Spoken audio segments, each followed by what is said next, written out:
Hi, today we're going to be talking about Charlotte Perkins Gilman and her short story, The Yellow Wallpaper. What we're going to be doing today is we're going to briefly summarize the short story and then also talk about how the author had intended this work to be a commentary on something called the rest cure and also a commentary on gender roles and oppression of women in the 19th century. A little bit of background about Charlotte Perkins Gilman. Charlotte Perkins Gilman was born in 1860. She lived until 1935.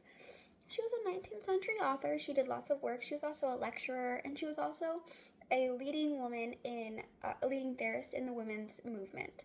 Something also that's notable about Charlotte Perkins Gilman is that after the birth of her daughter, she struggled with what could be understood as postpartum depression. It was never labeled as such, but looking back in hindsight, that's likely what it was.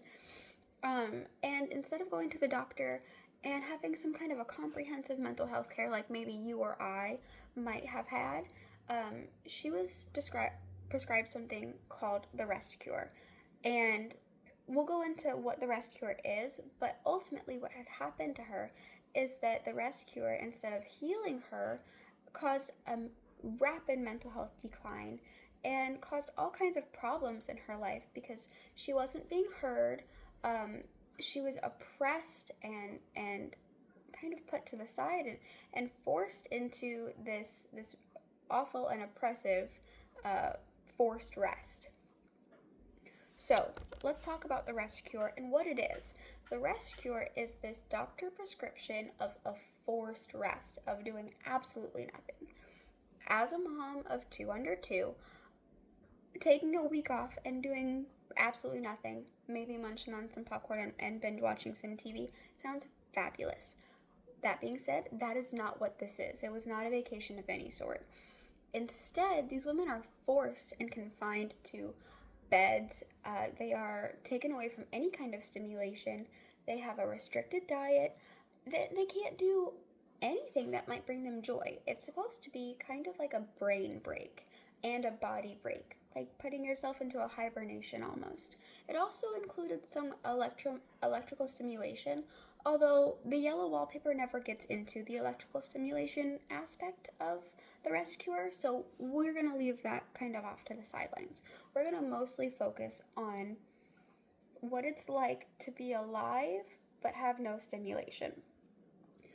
Now, the rest cure was widely used in the 19th century for women suffering from from a nervous disorder, or we could even call it a hysteria. So, like an overarching, something's probably wrong with you mentally, but we don't know what it is, so we're going to call it a hysteria or a woman problem.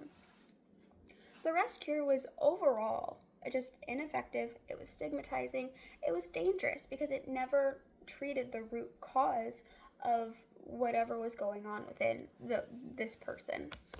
So, during the 19th century, obviously, Charlotte Perkins Gilman, she was operating before women's suffrage movement. So how does she elicit some kind of a change when she sees this gaping hole in women's mental health? It's not like she can explicitly discuss this problem. So what she does is she writes a really thinly veiled retelling of what had happened to her. And because it's under the guise of fiction, she's able to be very explicit with the problem that is at hand. So she writes a short story called The Yellow Wallpaper. In The Yellow Wallpaper, we have a narrator who remains unnamed, and I think that The Yellow Wallpaper's narrator, it remains unnamed so that she can kind of encompass every woman during this time. She kind of takes the place of every woman. She's anonymous. So our narrator has a child and is struggling from some kind of nervous disorder. And her husband is both her spouse and her doctor. So he prescribes her this rest cure. They go away on a holiday into this big, although disheveled mansion. And he, against her will, or I guess against what she would like, he puts her in a nursery.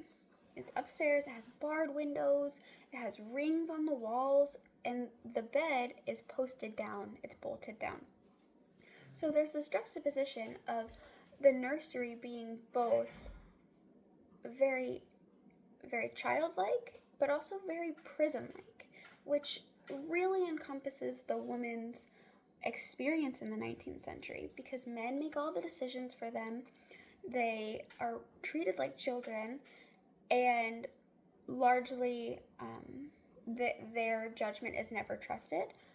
But also on that, they aren't able to break free from this society. So I think that's a really interesting commentary on the women's experience during this time. So she's in this nursery, and in this nursery there's this god-awful yellow wallpaper.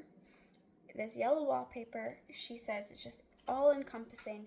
It like seeps into her brain, and it's wild and chaotic, and she has nothing else to do except for look at this wallpaper. So she looks at this wallpaper, and she starts to see it move. She's trying to understand it. So she keeps looking at it. She starts to see it move, and she starts to see a woman behind it. A woman trapped behind it. Then she starts to see many women trapped behind it. And then she attributes the woman in the wallpaper to herself. And the narrator's mental health declines so rapidly and so fully after repeated requests to leave and repeated requests that the rescuer be ceased because it's just not working for her, but her husband continues to override her. So after all of this time, her mental health decreases so exponentially that she locks herself in her room and creeps on the floor and really just, she loses her mind, which is just so unfortunate.